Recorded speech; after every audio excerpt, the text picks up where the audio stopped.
তোমরা মায়ের কাজে সাহায্য করবে সবাই, কি করবে তো? আচ্ছা, বাড়িতে কি সবাই লেখাপড়া করবেন? না পরীক্ষা ঈদের ছুটি বই কোথায় রেখে দিবেন?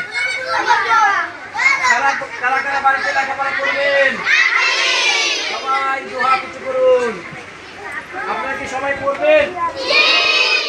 সবাই একবার বলেন আল্লাহু আকবার। সবার যে যা পড়া আছে সবাইকে টাকা দেওয়া হয়েছে, যতদূর পড়া আছে সবাই এই পড়াগুলো সবাই মুখস্থ করে ফেলবা। কারা কারা করবেন? হ্যাঁ, আপনারা সবাই কবিতাগুলো প্রশ্নগুলো সবাই লিখবা। কারা কারা লিখবা? আপনার বাড়িতে দুষ্টমি করবি কিনা কিনা?